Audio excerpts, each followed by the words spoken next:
There's been a serious uptick in political violence in the United States. And after the tragic assassination of Charlie Kirk, we have seen the right in this country, specifically the leaders, Donald Trump, J.D. Vance, the people at the forefront of the Republican Party, do nothing but stoke the flames, say this is war, this is civil war, we're going after our political opponents. And what ends up happening is things like this. A Texas man was accused of threatening to shoot up a pride parade to, quote, pay them back for taking out Charlie Kirk. I want to get into this in this video because it's really showing the direct effect of when Donald Trump, J.D. Vance, these other people get on a stage like they have, frankly, for, Donald Trump specifically has done for a decade in U.S. politics, which is constantly ramp up the tension, fan the flames. Instead of being a true leader and calming things down, this is always what he does. He fans the flames, he increases the tension in the country, and then he uses, for his own personal gain, this tension to say, oh, wait, actually, this is all their fault. That's why you should vote for me. But it has real consequences like this. People can end up losing their lives. Before we get into it really quickly, my name is Chris Mallory. I'm filling in for Adam Mockler today on the Adam Mockler channel. If you enjoy this type of content, link to my YouTube channel will be in the description down below. On this channel, we're trying to build something big to punch back against MAGA media. It would mean so much if you would just go right down below and hit subscribe. Hit subscribe on this channel. Why not? The Adam Mockler channel. You guys have been showing so much love. Adam's been going on CNN, absolutely killing it. We're trying to pump so much content on this channel, and a like and a subscribe goes such a long way. I do appear on this channel pretty often. So again, if you want to check out my YouTube, the link to my YouTube channel, it's in the description. And yes, I know I need a haircut. It's getting bad. Before we get into this story, let's take a listen quickly to how the right now is describing Charlie Kirk in the aftermath of all of this. Take a listen. In the days hence that he was a prophet, not a fortune teller like people think of prophecy. No, exactly. He was like a biblical prophet that would go into a nation and call it to repent. That's what he was doing. He was going to these campuses and he was going on stage and he was going on this show and the podcast and he was calling a nation to repent. He went to London and he called England to repent at Cambridge and Oxford. And they hurled insults at him. They mocked him. They jeered him, just like the biblical prophets. They wanted to stone him, and ultimately they killed him. And that is what Jesus said. He said, what did they do to the prophets? They killed him.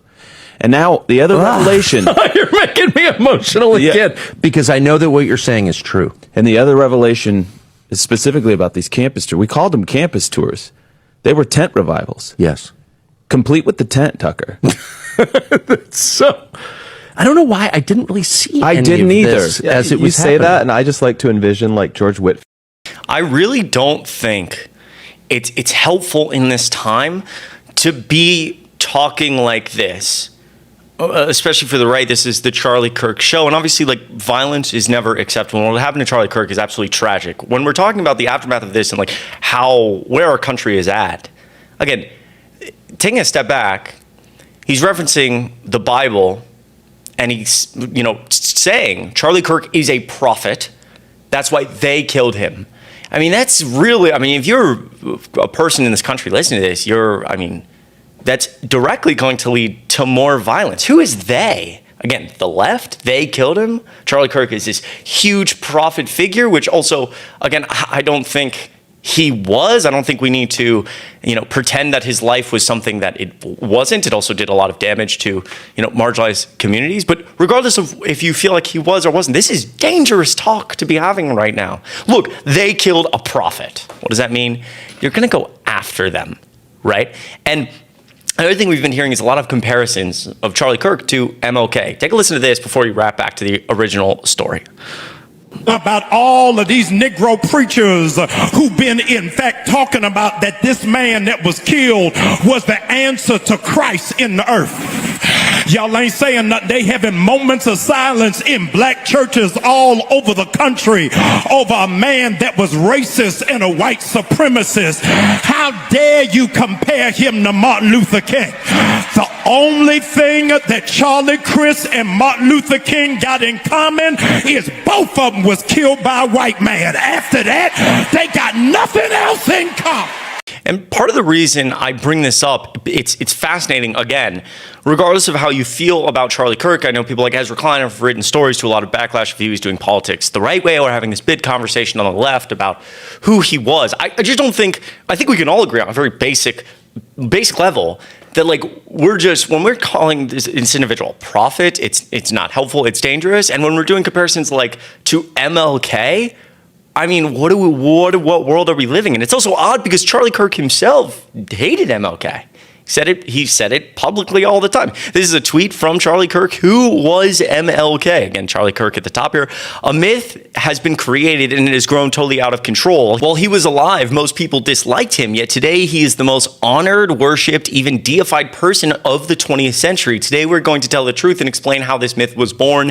Happy Monday. Like Charlie Kirk had this, I don't know, this insane idea that MLK was like this horrible, shouldn't be revered as a person. When obviously he should be. He was incredibly important to this country. And so like this is almost a perfect example of how they're trying to change Charlie Kirk. They're calling him MLK. Charlie Kirk himself hated MLK. It's like we're trying to turn him into a figure that even he would disagree with. And while it's happening, again, you have people out doing stuff like this. I'm going to give this a little bit more of a lighthearted tone for a second. We're going back to the original story. Birthday is coming up on October 14th. I think we should all go to Starbucks and order a Mint Majesty tea with 2 honeys. And when they ask our name, we should all say, "I am Charlie Kirk." Who's with me?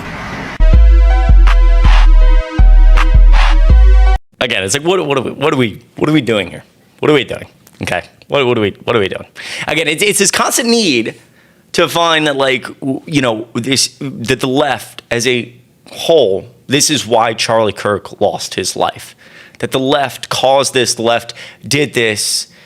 And I don't think that that's true. And I don't think that's a helpful conversation to have at all. And you see it in videos like that. That guy is incredibly cringe and weird. It's like, let's go to Starbucks and say, we are Charlie Kirk, to fight back against this kind of evil, grandiose thing, this movement that caused his death.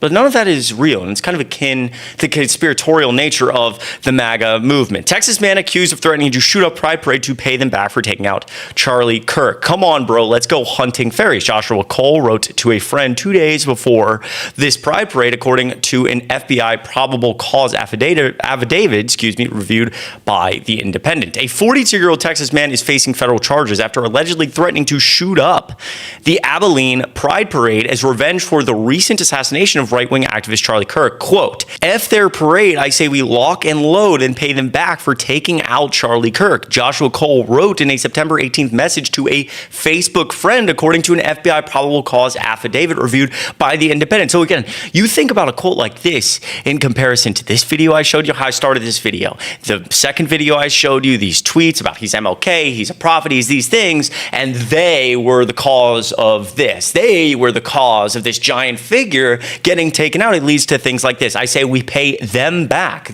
Again, this is individuals at a Pride Parade trying to celebrate who they are, celebrating the LGBTQ plus community, just celebrating, the movement itself and being able to come out and be happy who you are. And it's like, whoa, this is crazy. This conversation from the right, directly from Donald Trump, is again causing things like this. Come on, bro, let's go hunting fairies, he wrote. Cole was arrested by the FBI a day later, telling agents that, quote, he did not believe that the gay pride event should be allowed, while claiming he didn't actually intend to gun down parade participants, the affidavit states.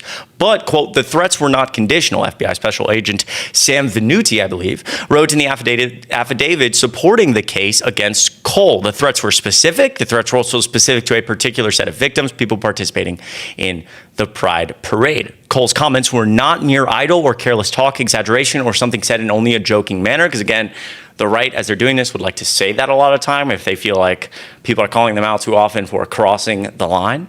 And any reasonable person would experience apprehension of violence based on Cole's statements, according to the affidavit. And here is the mugshot, Joshua Cole, because he was arrested. Cole attended a brief court appearance Thursday and was ordered to remain in jail before the trial, which is obviously a good thing. Abilene's 4th annual Pride Parade and Festival took place September 20th and featured vendors, live music, family activities, and drag shows. Extra security was on hand, which is incredible. Again, more so than ever, all of us need to be supporting the LGBTQ plus community and these communities that are consistently under threat of violence and increasing violence just over the last, obviously, 5 years. Everyone wants to feel recognized and loved and feel like they belong somewhere. 2 days before the parade, Cole replied to a Facebook post in which an acquaintance complained about a, quote, no guns policy instituted by the organizers. Quote, they don't want anyone showing up and taking them out like they want to do to everyone else. Again, these are families, kids, grandparents, like small businesses, everyone's just having a good time. This is insane talk, and it's being caused by a lot of what I showed you in the beginning,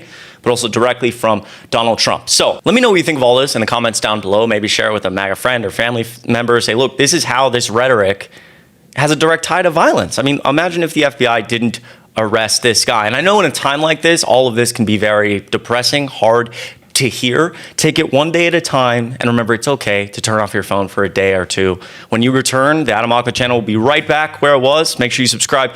Hit like down below. Once again, my name is Chris Mowry, filling in for Adam MLK, and the link to my YouTube channel will be in the description down below. Have a great start to your week, and I will see you in the next video.